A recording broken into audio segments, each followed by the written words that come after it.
La obesidad es una enfermedad crónica de origen multifactorial prevenible que se caracteriza por.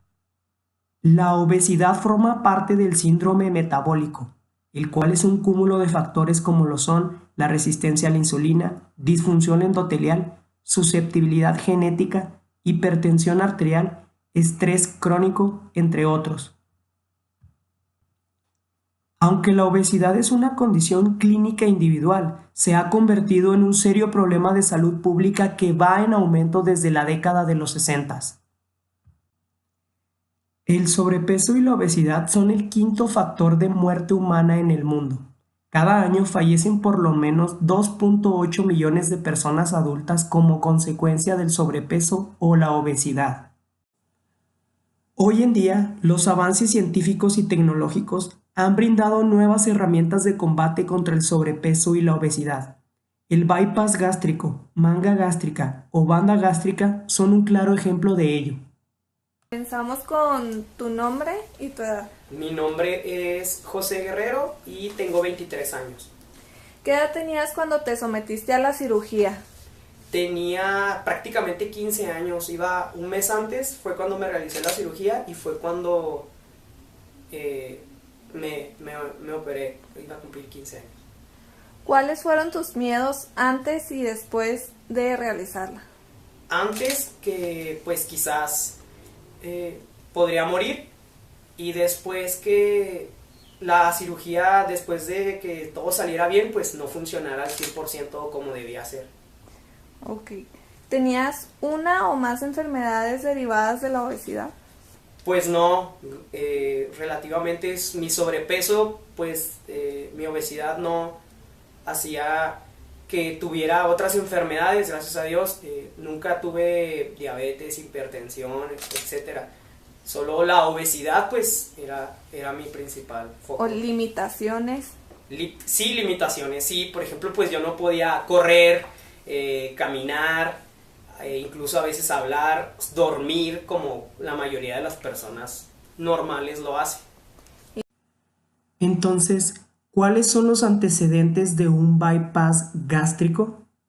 La cirugía de bypass, la manga gástrica, la banda gástrica, el switch duodenal y otras variaciones son diferentes técnicas que se usan para ayudar a personas que tienen un sobrepeso muy importante para bajar de peso.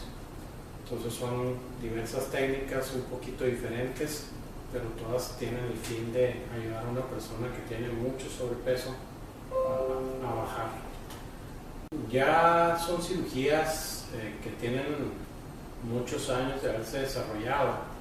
El problema del sobrepeso severo pues no es algo nuevo en la humanidad, y en la era moderna yo te podría decir que desde los años 60, de 1960 en adelante hubo diversos intentos de diseñar operaciones que permitieran que las personas se adelgazaran, y era cirugía abierta que era pues más dolorosa, asociada a más complicaciones, y siempre ha sido una cirugía un poquito empírica, sin mucha base científica al inicio, y hubo éxitos y hubo fracasos importantes.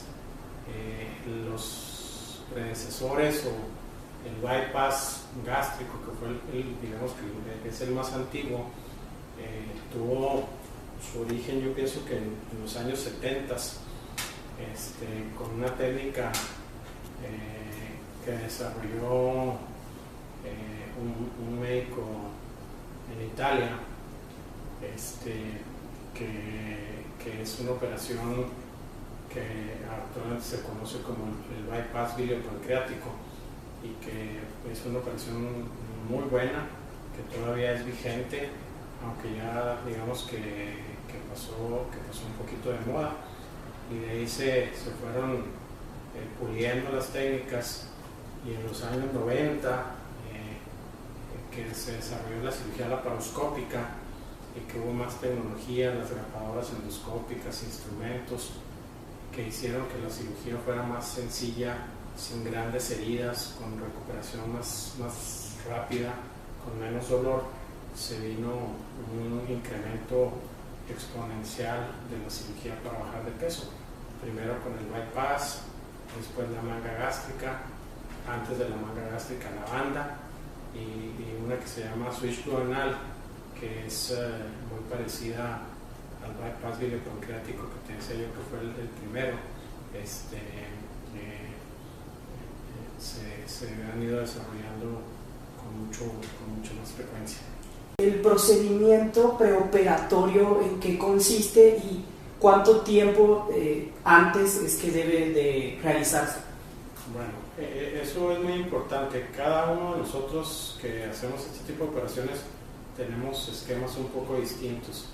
Yo en lo personal soy un poquito cauteloso, trato de optimizar las condiciones en que el paciente va a llegar a quirófano.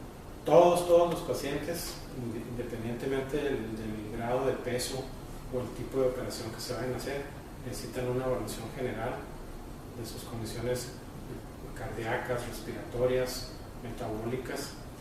Se les hacen exámenes amplios de sangre y generalmente a todos se les hace una endoscopía digestiva del estómago. Yo generalmente también siempre les hago una sonografía para evaluar hígado y vesícula. Y si no es una persona muy obesa, se pueden operar una vez que tengan esos estudios realizados y que estén dentro de lo normal. Si el paciente tiene un sobrepeso muy importante, yo te diría en general arriba de 130 kilos, yo generalmente los pongo un poco a dieta, con una dieta especial que nos ayuda a que bajen un poquito de peso, pero más que todo nos ayuda a reducir el tamaño del hígado, porque el hígado va a estar dificultando realizar la operación, porque el estómago está bajito del hígado y ahí es donde vamos a trabajar. Y un paciente con mucho sobrepeso a veces tiene un hígado grande, pesado. Entonces, mientras más el sobrepeso, mientras más suba a 150, 180 kilos, el lapso de esa dieta yo lo prolongo de 15 días a un mes o hasta 2 meses. También si tienen algún problema respiratorio, pues les recomiendo mucho terapia respiratoria, hacer ejercicios de la respiración, etc. Entonces, en general es muy individual la preparación preoperatoria, es un poquito individual. Es dependiendo de las características de cada paciente. ¿Tuviste algún tipo de complicaciones clínicas después de dicha cirugía? No, la verdad no. El doctor quien lo realizó es un doctor súper especializado, de los mejores que he conocido y de los cuales me he tratado. Y solo tuve un percance, pero no fue por parte de él, fue un error mío, una falla mía, que fue no reposé el tiempo suficiente como me habían dicho, y pues me desgarré un músculo del abdomen cerca de la cirugía, y eso hacía que me doliera un poco, pero solo eso. Me lo desgarré jugando fútbol. Generalmente el paciente está en el hospital 36-48 horas. Yo soy un poquito cauteloso, yo generalmente los dejo 48 horas. Al momento del salir del hospital ya salen caminando, pueden hacer cosas sencillas. A la semana, 10 días, algunas veces pueden empezar hasta a trabajar si su trabajo no requiere esfuerzos, pueden manejar. Se pueden sentir un poco débiles porque la dieta es muy pesada al inicio, son 15 días de puros líquidos y eso es pesado, pero la recuperación cuando es por cirugía laparoscópica y no hay ninguna situación adversa es bastante buena y bastante rápida.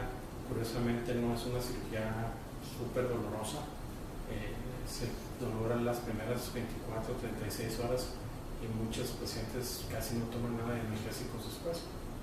Y hacer una vida normal, pues generalmente al mes, ¿verdad? De hecho los invitamos a los pacientes a hacer ejercicio desde temprana época, que caminen, que hagan algo de actividad física, porque eso es fundamental para una buena pérdida de peso. ¿En cuánto tiempo empezaste a ver cambios después de realizarla? Pues prácticamente a las 2 semanas, quizás el mes, no recuerdo bien, pero sí fue cuando vi un gran cambio. ¿Qué tipo de cuidados o cómo fue el procedimiento después de la cirugía? Bueno, prácticamente antes de hacer la cirugía tuve que llevar un régimen por un mes de tope. No podía fallar, no podía comer otra cosa que no estuviera en ese plan alimenticio. Y después de la cirugía prácticamente tuve que comer como desde un bebé. Durante una semana tomé puros líquidos. Después de esa semana solo comí papillas durante otras 2 de alimentos pues vegetales y frutas. Ya a partir de esas 2 semanas empecé a comer un poquito más de alimentos un poco más sólidos, como cereales, fruta, etc. Eso fue cambiando hasta prácticamente ya comer comida normal. Fue un proceso después de la cirugía de un mes y medio en el que ya podía comer pues los alimentos por lo menos de manera normal sin tener que modificar su estructura. Okay. ¿Cuándo es la edad apropiada para llevarse a cabo esta cirugía? ¿O cuándo es menos riesgoso para un paciente? Bueno, la edad, en un inicio las reglas o las recomendaciones es que fueran personas por lo menos arriba de 21 años, pero mucho depende a qué edad el paciente presenta el sobrepeso. Por ejemplo, en mujeres, muchas de ellas son delgadas y hasta que empiezan a tener hijos empiezan a engordar, entonces pues la edad varía. Lo que te puedo decir es que actualmente ya está plenamente demostrado y científicamente es correcto, ¿verdad? Digamos, el operar hasta a niños con obesidad mórbida. Ya se pueden operar niños, adolescentes, con técnicas seguras y con un buen beneficio a cierto largo plazo. Son técnicas, tanto la manga como la banda, como el bypass, que no tienen muchísimos años de hacerse. Entonces, ¿qué va a pasar con el tiempo? A los 30, a los 40 años después de la operación, no sabemos exactamente, ¿verdad? Sabemos que la mayor parte de los pacientes con todas las técnicas tienden a bajar de peso, no tienen un periodo de estabilización y luego muchas veces empiezan a subir un poquito. Esa es digamos que la evolución natural de estas cirugías. Bueno, una vez que te operas, el paciente no necesita una dieta en particular, necesita llevar una alimentación sana. ¿Y a qué me refiero con eso? Pues comer cosas que sean nutritivas, que no engorden, que no tengan un exceso de azúcar, que no tengan un exceso de grasa. Se recomienda una dieta baja en azúcar y en grasas, más proteica, y se recomienda algo de ejercicio. Hay pacientes que no hacen nada con la nutrióloga, hacen cero ejercicio y adelgazan muy bien. Y hay pacientes que hacen ejercicio y se apegan mucho a la dieta y adelgazan a veces menos que el que no se cuida. Es un poquito variable de persona a persona. En términos generales te puedo decir que si una persona es ordenada en su alimentación y en ejercicio, las estadísticas nos dicen que un paciente que se hace una manga gástrica pierde alrededor del 70% del exceso de peso que tenía. El exceso de peso se mide entre el peso que tiene antes de la operación y lo que debiera pesar de acuerdo a las reglas, ¿verdad? Que en términos generales hay unas tablas de cuánto debes pesar de acuerdo a tu sexo y a tu edad. Y en un bypass la pérdida de peso es alrededor del 80%. Eso es el promedio. Hay gentes que adelgazan menos y hay gentes que adelgazan más, pero eso le da al paciente que viene a preguntarnos información sobre el procedimiento qué expectativas va a tener. ¿Aproximadamente usted cuántas cirugías de este tipo ha realizado? Pues mira, yo he realizado pues varias cientos. Estaré en el rango de, no sé, unas 600, 700 operaciones de este tipo. Yo hago cirugía de obesidad desde que la cirugía de obesidad era abierta, ¿verdad? En esas épocas hacíamos muy pocas porque como era más doloroso, más complejo, las personas no se animaban como ahora, ¿verdad? Y hay personas que se dedican específicamente a eso. Yo hago cirugía general en diversos aspectos, ¿verdad? No me dedico específicamente a cirugía bariátrica, y hay colegas que sí se dedican específicamente a eso y tienen campañas de promoción muy amplias, tanto aquí en México como hasta en el sur de Estados Unidos, para promover que pacientes vengan, y hay algunos de ellos que tienen un volumen más alto que el que yo tengo de procedimientos. Okay. El promedio que yo tardo a hacer una manga gástrica es 1 hora y media. Okay, muy bien. Y un bypass gástrico 2 horas y media. Ok, muy bien. Pues el costo varía dependiendo del hospital, dependiendo el tipo de operación y dependiendo los médicos que la realicen. Los médicos tenemos a veces diferentes precios, los hospitales también. En términos generales te puedo decir que el costo de una operación de cirugía bariátrica tiene tres factores que tienen un costo. Uno es el hospital, lo que es la hospitalización, el entrar a la sala de operaciones, medicamentos anestésicos, medicamentos para dolor, antibióticos, etc. Segundo, y que es el rubro tal vez un poquito más elevado de costo, es los instrumentos que se usan para hacer la operación, lo que le llamamos en forma general las grapadoras. Las grapadoras son instrumentos que grapan y cortan el estómago, el intestino, a través de las heridas de la cirugía laparoscópica, y que son de un solo uso. Entonces están relacionados al dólar y tienen un costo pues considerable en proporción a todo lo demás. En puro equipo te llevas más del 30% del gasto en esos implementos. Y finalmente el costo de los médicos que varía, ¿verdad? Ahí pues no puedo yo decirte los costos de todos mis colegas, pero pues para darte un presupuesto aproximado global es alrededor de 100,000 pesos, ¿verdad? Más o menos de 100,000 pesos según el hospital, según el cirujano. Claro. Cuando se empezó esto a ser más popular, encontrabas tú gentes que se querían operar, pero que no estaban totalmente convencidas o tenían algún trastorno psicológico que los llevaba a querer comer más de lo necesario, muy rápido, a comer cosas que no debían, y a veces a tener complicaciones aún de la cirugía. Generalmente muchos grupos que hacen cirugía para tratamiento del sobrepeso hacen una valoración con un psicólogo o psicóloga para tratar de determinar si esa persona tiene algún factor de riesgo que los haga pensar que no va a cooperar, que no va a cuidarse para tener un buen resultado.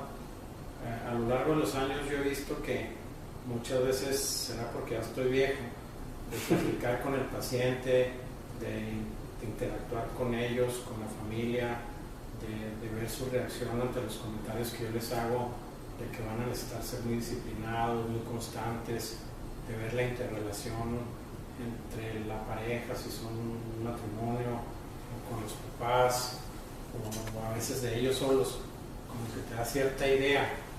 Y en lo personal, los resultados que yo tenía de la evaluación psicológica a veces era medio decepcionante. A veces el psicólogo me decía, no, no lo opere, doctor, no va a hacer caso, y yo le daba largas al paciente y el paciente regresaba y regresaba. Finalmente lo operaba y le iba maravillosamente bien, y a mí me había dicho el psicólogo que no, que su personalidad era esto y lo otro. Y otras veces que crees que el psicólogo te dice que todo está muy bien, ese paciente falla. Mucho del problema del sobrepeso tiene que ver con cosas psicológicas, ¿no?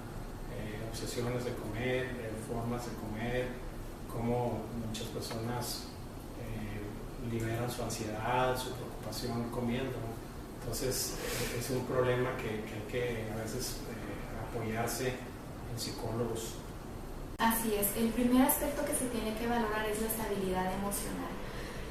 Un paciente que tiene una depresión severa o que tiene cuadros de ataques de pánico o una ansiedad demasiado elevada no es un buen candidato.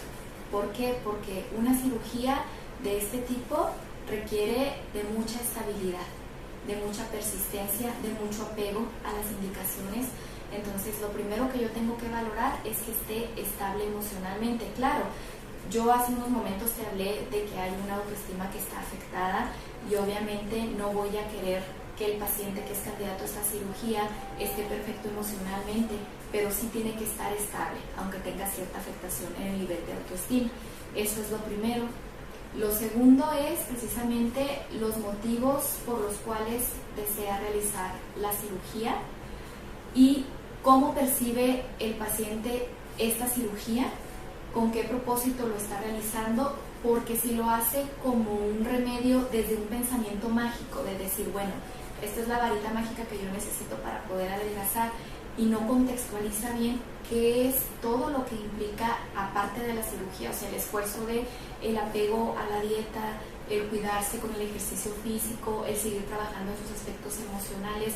Es muy probable que vuelva a ganar peso aún con la cirugía, o que su nivel de frustración sea demasiado alto porque no está preparado psicológicamente para la exigencia de ese procedimiento. Entonces sí son bastantes aspectos a considerar. ¿Notaste algún tipo de cambios dentro de tu entorno familiar? Sí, en mi casa pues hubo grandes cambios porque pues durante toda mi vida yo había llevado un estilo de vida alimenticio pues muy diferente, y después de la cirugía pues la verdad sí hubo un cambio por parte de ellos. Creo que no lo habría podido hacer si ellos no hubieran puesto de su parte. ¿Cómo fue eso de que trataban de comer alimentos que a ellos les gustaban y que yo no podía comer en otros lugares donde yo no estuviera? Su actitud para conmigo también cambió, y yo mismo más que nada ellos cambiaron porque yo también vi los beneficios y todo lo bueno que pasaba. Yo trataba de no comer ya pues cosas que engordan, cosas que hacen daño o así. Entonces ellos al mismo tiempo, Pepe no lo está aceptando mal, entonces por ahí va. Existen varios tipos de apego. En nuestras relaciones, sobre todo en nuestras relaciones familiares, surge inmediatamente un apego de los hijos hacia sus padres. Al principio es un apego que tiene que ver más bien con cuestiones de necesidad física, de necesitarlos para alimentarse, para protección, y posteriormente se realiza un apego por cuestiones psicológicas o emocionales. Los papás tienen que hacer el mejor esfuerzo posible por brindar un apego que se llama apego seguro hacia sus hijos, o sea, criar a los hijos con la suficiente independencia para que ellos se sientan capaces de hacer las cosas, ni sobreprotegidos ni abandonados tampoco. Es difícil lograr ese equilibrio, pero si la persona crece de esa manera, es mucho más fácil que pueda regular sus emociones, que las pueda expresar, que se sienta seguro, que no sienta que se tiene que esconder detrás de la comida. Entonces, en la educación hay una cuestión clave. Obviamente, las instituciones como la escuela, como programas sanitarios y demás pueden contribuir en cuestión de los hábitos de alimentación, pero toda la cuestión emocional le corresponde de manera primaria a la familia, sobre todo a los padres. Una persona que se oponía a que yo me realizara la operación era mi mamá, porque pues obviamente no quería que yo muriera, porque pues por todos los riesgos implícitos, pero también mi papá era el que quería y el que estaba convencido de que la única forma en la que yo podría superar la obesidad o afrontarla o reducirla o como sea, era por medio de la cirugía. Pero pasó un cambio en mi vida. Falleció mi mamá. Entonces al fallecer mi mamá, pues el único que tenía absolutamente poder sobre mi persona era mi papá. Entonces, y recuerdo que un día me dijo que me sentó en la sala y me dijo que lo entendiera, que él no quería perder a un hijo y que a pesar de mi voluntad, de lo que yo quisiera, me iba a realizar la cirugía, a pesar de que mi familia entera se le fuera quizás encima, pues porque no estaban de acuerdo en la decisión que él estaba tomando, pero que algún día yo se lo iba a agradecer. ¿Tú querías realizarte el bypass? No sé, yo en ese momento la verdad es que yo pues ya lo había intentado todo, bajar de peso y tener una mejor salud de todas las formas habidas y por haber. Y la verdad es que no sabía, no te puedo decir si sí o no quería, simplemente tomé la decisión de hacerlo y ya, no me puse a cuestionar si quería o no yo. Hay una manera muy fácil de explicarlo, que alguna vez vi a un conferencista en un curso en Estados Unidos hablar sobre las fallas de la cirugía, y él decía que la operación le falla al paciente o el paciente le falla a la operación. Si técnicamente el cirujano que hace la operación deja, por ejemplo, en la manga un estómago un poco más grande de lo que debe ser, o bien la parte del bypass que se brinca de intestino no es suficiente, o deja una bolsita gástrica muy amplia, ese paciente va a aumentar de peso porque puede comer más, se absorbe bien la comida porque no se derivó suficiente en el bypass, entonces ahí la cirugía le falló al paciente. Y la otra es al revés, que tú hagas una cirugía que pues suena presumido decir que perfecta, pero vamos a decir que la cirugía está bien hecha, que la cirugía está bien, entonces el paciente empieza, por la cosa psicológica que yo te decía, a hacer un poquito de trampa. Comen a lo mejor más o menos la dieta, pero hay varios patrones de falla. Por ejemplo, lo que le llaman pickers, que son personas que están donde ven comida, van con un pedacito. Pasas, sobre todo mujeres, están cocinando y comen un pedacito de esto, un pedacito del otro. Entonces dicen, no, es que a la hora de la comida comí muy bien mis porciones, pero todo el resto del día estuvo comiendo una galletita, un pedacito de queso, un poquito de nieve, unos dulces. Entonces, aunque tu estómago está chiquito, si lo estás lleno, pues al cabo del día las calorías que consumes son muchas, entonces tiendes a engordar. Entonces, tanto la operación puede fallar si hay algún detalle técnico o que por alguna situación conforme pasa el tiempo el estómago se puede ensanchar, hay detalles que pueden suceder, ¿verdad? Pero lo más común es que el paciente le falle su operación. ¿Y hoy en día cómo cambió tu alimentación?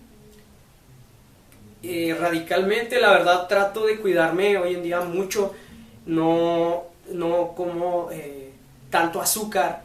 Mi delirio más bien son las bebidas, me encantan los refrescos, me encantan los tés helados, esas cosas. No soy tanto de pan o tortilla o algo así, entonces sí me cuido bastante, trato de hacer mis 5 comidas diarias, me ejercito todos los días, creo que eso ya lo hice en un hábito mío y me encanta, creo que también es mi manera de distraerme y de por así decirlo, mi tiempo, darme mi tiempo para eso absolutamente. Y trato de ingerir agua, trato de no estar en lugares en los cuales yo pueda estar en una circunstancia de recaer o de comer algo que no debo. Entonces sí, por ese lado es el que me cuido.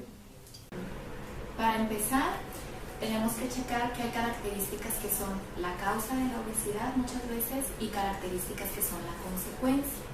En relación a la causa, estamos hablando de personas que son sumamente ansiosas, que se les dificulta expresar sus emociones y que el manejo emocional lo hacen a través de la ingesta desmedida de cierto grupo de alimentos o en referencia a la cantidad de alimentos que ingieren como para poder procesar las emociones que no pueden manejar por otros medios. De acuerdo a eso, podríamos entender que la obesidad es una cuestión de adicción a la comida. En parte sí, porque hay que reconocer cuáles son los mecanismos de adicción. En toda adicción hay una necesidad y hay un mecanismo de recompensa, sobre todo a nivel cerebral.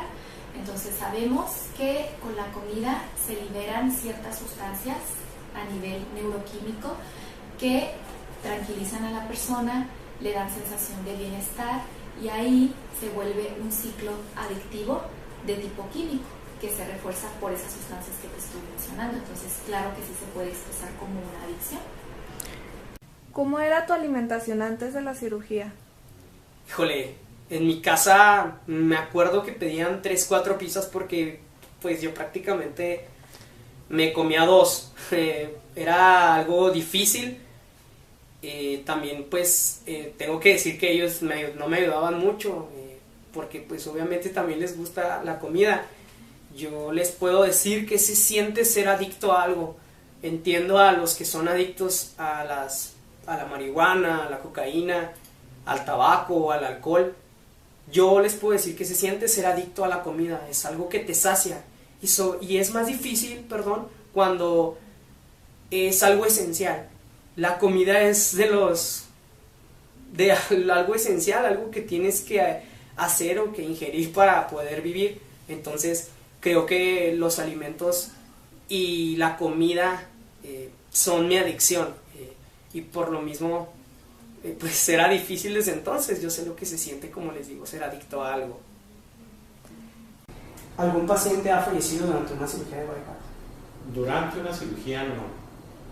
Afortunadamente nosotros no hemos tenido ningún caso de esa situación. Hemos tenido pacientes que han fallecido después de cirugía, probablemente en todo lo que yo llevo 4, casi todos han sido complicaciones tardías, secundarias a fugas. Una de las complicaciones más serias de la cirugía bariátrica es que donde tú grapas el estómago o el intestino, juntas el estómago y el intestino en el bypass, que la unión no cicatrice y que al comer algo se salga y eso causa una peritonitis o un absceso y conlleva situaciones bastante adversas. Si son pacientes, sobre todo muy obesos, esas complicaciones pueden ser difíciles de manejar. Y otra de las complicaciones que a mí me tocó vivir y que el paciente falleciera fue un paciente de más de 200 kilos que ya varios días o semanas de operado tuvo una embolia pulmonar masiva a pesar de anticoagulantes y desafortunadamente falleció. Sí he tenido pacientes con bypass. Aquí tengo 2 pacientes así totalmente opuestos. Uno que siguió con el bypass, pero hizo modificaciones en su cambio de hábito, hizo ejercicio y realmente se mantiene, se sostiene y se ve muy bien. Esta persona lleva un control nutricional porque también hay personas que bajan mucho pero no llevan un control nutricional y se ve con el tiempo que hay desnutrición. Aparentemente ellas se sienten delgadas, pero uno como profesional de la nutrición empieza uno a ver rasgos de desnutrición en estas personas. Como comen poquito, pero no comen los alimentos adecuados. Entonces, aunque estén delgados, hay desnutrición. Y por otro lado, pues tiene que ver una guía nutricional definitivamente después de un bypass. Y por otro lado, tengo otro paciente operado de bypass que no hubo respuesta favorable porque él con el tiempo después volvió a subir bastante de peso. Ahorita está aproximadamente en unos 140 o 150 kilos otra vez, en donde esa es una prueba muy fiel de que el cambio él lo quería hacer todo a la cirugía. ¿Qué es lo que te hizo sentir seguro respecto al doctor que te realizó la operación? Muy buena pregunta. Creo que fue el día que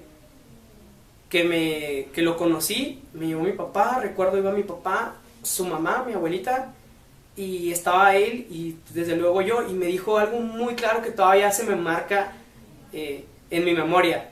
Me dijo que esto no era una varita mágica, que iba a funcionar por sí solo, pero que solo yo conocía el límite, que solo yo era el que marcaba las pautas y que si yo quería, era la única forma en la que esto iba a dar resultado al 100% y que solo me iba a cambiar la vida si en verdad yo estaba dispuesto a cambiarla por mí. Y sí recuerdo mucho eso, lo de la varita mágica, creo que eso fue lo que me dijo, ok, está bien, sí quiero. Claro que sí. ¿Por qué? Porque como lo comenté previamente, existen riesgos que más allá de la estética tienen que ver con la salud. Entonces ya desde ese simple hecho es recomendable. Lo que sí recomiendo es que no se tome a la ligera, que realmente se haga una preparación previa para llevar a cabo ese procedimiento y además de la preparación previa se dé el seguimiento pertinente de manera posterior a la cirugía para garantizar el éxito de la misma en todos los aspectos. Pero sí, en lo personal yo lo recomiendo, obviamente en los casos que son necesarios. Como les comentaba, hay varios síndromes que aunque tengamos un bypass, si no se ataca el síndrome, no es irreversible, o sea, no va a haber efecto pues con el bypass. Más sin embargo, en otros ámbitos, yo en lo personal totalmente recomiendo el bypass. Y eso que he tenido pacientes en donde han trabajado mucho en su control de peso, en donde hacen una dieta perfecta en un mes y llegan a bajar 2 kilos, 1,5 kilos, y para ellos es bien frustrante porque dicen, ¿cómo? Que yo la llevé tal cual, hice las 2 horas de ejercicio y entonces ¿por qué tan poquito? Entonces a ese tipo de personas, una vez estudiado de dónde pudiera provenir este tipo de obesidad, definitivamente recomendable totalmente algún tipo de cirugía gástrica. Pues yo creo que sí lo recomiendo ampliamente. La cirugía de un paciente con una obesidad severa o mórbida implica mejorar calidad de vida, prevenir enfermedades y vivir más tiempo. Entonces, si tú analizas esos detalles, se dice que un paciente que adelgaza va a vivir 7 años más que si siguiera gordo, va a tener menos propensión a hipertensión, a diabetes, a problemas de sus articulaciones y mejora la calidad de vida. Mejora la calidad de vida desde el punto de vista físico, pueden hacer deporte, pueden jugar con sus hijos, disfrutar. Yo tengo pacientes que me dicen, es que antes no voy a jugar con mi hijo, socialmente mejoran mucho. Yo tengo pacientes que se han casado después de batallar y que no consiguen quien quisiera casarse con ellas, o al revés, que se han casado, mujeres que no hayan podido tener familia y que adelgazan, pueden tener familia más fácil porque hay cosas metabólicas que influyen en los ovarios. Entonces las satisfacciones son muchas. Sin embargo, es muy importante que el paciente quiera adelgazar, porque si hay la historia del gordito feliz, que una vez que adelgaza se pone triste, ¿verdad? Y hay ejemplos por ahí hasta de gente del medio artístico, ¿verdad? Que era muy exitoso gordito y luego adelgaza y ya nadie lo pela, ¿verdad? Entonces es muy importante que la persona esté convencida de la cirugía, que no se deje influenciar, eso es fundamental, que ellos sientan que quieren hacerlo. Hoy en día, ¿cómo te encuentras en cuestión a tu salud? Híjole, creo que estoy en salud, en un balance por fin. Durante los últimos 8 años después del bypass me he estado en rascacielos, subidas, bajadas, en montañas, y es la primera vez que tengo ya un año por lo menos en estabilidad, en la que he podido encontrar un balance entre y entender también que mi estilo de vida totalmente ha cambiado desde la cirugía y que yo lo postergué. Y pues sobre todo eso, creo que estoy ahorita en un balance muy centrado y pues enfocado en mis metas a futuro. Creo que eso es principalmente cómo me encuentro ahorita en mi salud estable.